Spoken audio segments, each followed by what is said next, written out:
Diyos ng karagatan, tagapukan ng lindol at pagbaha, tagalikha ng kabayo, kalawas sa pinakamakapangyarihang Diyos. Ginagamit kong isa sa pinakamakapangyarihang sandata ng Olympus, tinatawag itong trident. Noong ako'y sinilang ng aking ina si Rhea, agad akong nilunok ng aking ama na si Kronos dahil sa paniniwalang siya ay mapatalsik sa pwesto ng kanyang anak. Ngunit, nailigtas ko ng aking kapatid na nangangalan si Zeus. Ako ay naninirahan sa nawawalang lungsod ng Atlantis. Nagkaroon ng maraming relasyon sa Diyos at mortal. Bunga nito, nagkaroon ako ng ilan sa pinakamakapangyarihang anak, tulad ng pinakamabilis at pinakamagaan na kabayo, Elion, ang Diyos ng kabayo, Pegasus, Triton, ng ibabang bahagi niya ay isda at ang nasa itaas ay tao, Polyphemus, na isang higante na iisa lamang ang mata.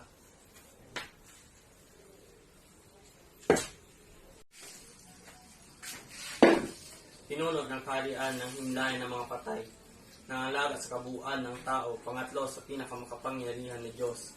Kilala sa aking sandata na kayang ilagay sa peligro ang buhay ng isang Diyos o Diyosa, tinatawag itong Biden. Pinaniniwalaan ng tao na kung kanilang ibanggit ang aking pangalan, maaga silang sumakabilang buhay. Amo ng tatlong ulo na aso, tinatawag na Cerberus. Asawa ni Persephone, sumusunod sa kung ano ang tapat, moral, sapagkat kung mayroon nangangailangan ng aking tulong, imbes na hindi ito binibigyan ng atensyon, bibigyan ko ng pagsubok sa isang bagay upang maibigay sa kanila ang kanilang kagustuhan. Tulad ng nabanggit, noong isinilang ako ng aking ina, si Rhea, agad akong nilunok ng aking ama na si Kronos sa paniniwalang siya ay mapatalsik sa pwesto ng kanyang anak. Subalit, nailigtas ako ng aking kapatid na nangangalan si Zeus. Kilala bilang Diyos ng apoy at bulkan, inventor ng gusali ng mga Diyos o Diyosa, gumagawa ng mga bagay-bagay at sandata sa bakal para sa mga Diyos o Diyosa at mortal. Pinaniniwala na tuwing sumasabog o nagbubukal ang bulkan, ako ay nagtrabaho. Isinilang dahil sa pagkaingit sa kanyang asawa na si Zeus, ipinanganak na pangit kay itinakwil ng ina at itinapon sa karagatan mula sa Mount Olympus. Pinalagaan ni Thetis, pinayagan muli ng pinakamalakas na Diyos, si Zeus, na bumalik sa Mount Olympus at maging isa sa Olympian. Naging asawa ng Diyosa ng kagandahan, si Aphrodite, ngunit hindi siya naging tapat sa akin, sapagkat sinabi sa akin ng Diyos ng araw, Helios, kaya't nagsagawa ako ng isang masusing paghahanda upang maipakita sa ibang Diyos o Diyosa habang sila ay nagtatalik, sapagkat nadurog ang aking puso.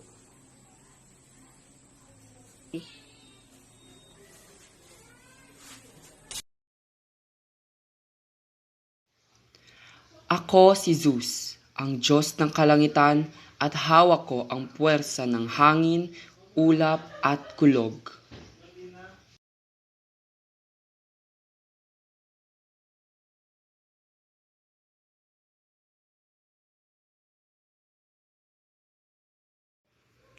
Ako si Ares. Ako ay anak ni Zeus at Hera.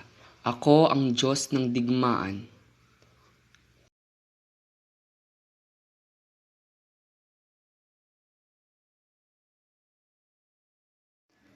Ako naman si Hercules. Ako ang anak ni Zeus at Alcmena.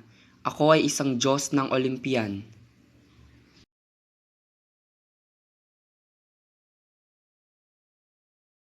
Ako ay si Selene, ang anak ni Hyperion at Thea. Ako ay Diyosa ng buwan na kung saan ako ay sumasakay sa isang chariot sa kalangitan sa gabi. Ako ay may kapangyarihan ng magbigay ng tulog at liwanag sa gabi. Ako ay si Electrona, ang anak ni Helios sa throne. Ako ay Diyosa ng araw at umaga. Ako ay may kapangyarihang pukawin ang mga tao mula sa kanilang pagtulog. At ako ay sinasamba bilang isang bayani sa isla ng Rhodes. Ako ay si Charon, ang anak ni Erebus at Nyx, at kilala bilang Ferryman of the Dead. Ang tungkulin ko ay mag-ferry sa ilog ng Styx at Alcyon ng mga kaluluwa ng mga taong namatay. na tumanggap ng seremonya ng paglilibing. Bilang bayad sa akin, tinatanggap ko ang barya na nakalagay sa bibig ng bangkay. Persephone, goddess of life and death. Persephone was originally just goddess of life. She is the daughter of Zeus and Demeter. One day she was kidnapped by Hades to the underworld. Hades had permission from Zeus to do it. So there's that. Demeter was eventually left in a state of mourning. After all, her daughter was taken from her. Why wouldn't she be upset? But one day, she eventually consulted another god and eventually found out about her daughter's whereabouts. But Hades was afraid that Persephone would leave him and never just return. So he gave her pomegranates. The pomegranates tied her to the underworld, making sure that she has to stay there every few months. So that's what happened. That's how the Greeks explained the entire season thing, with Persephone being away and thus Demeter's mourning, thus explaining winter. Despite Hades kidnapping Persephone and all that, they were surprisingly one of the more healthy Greek relationships. They seemed to be loving each other and just didn't seem to cheat on each other as much as other Greek gods, cough cough, Zeus. But still, Persephone has more ties to the pre-Greek lore that are very interesting.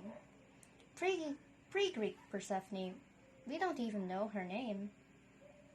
She was simply called the Maiden, because they were so scared of her that they feared calling her name would summon her. But oh well, that's just something that's lost to time. Dionysus, god of wine, god of theater, and god of religious ecstasy. Dionysus' origins are uncertain. Sometimes he's the son of Zeus and Demeter, sometimes Zeus and Persephone. It changes a lot, much like the god himself. His origins tend to conflict with a lot of things about him in the modern era. A lot of things do. But let's focus on what happened during the classical Greek era.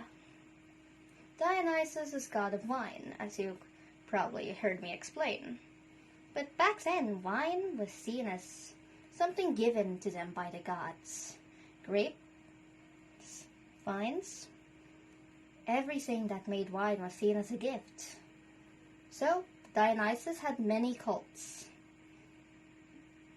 mostly centered around the consumption of wine, and just going around with just madness. Much like the god himself. Sorry, I'm not that good at this entire, talking thingy. Anyways, 3 cheers for Dionysus. Hey, so this is the end of the entire project thing, so, hope you enjoyed it, Mom.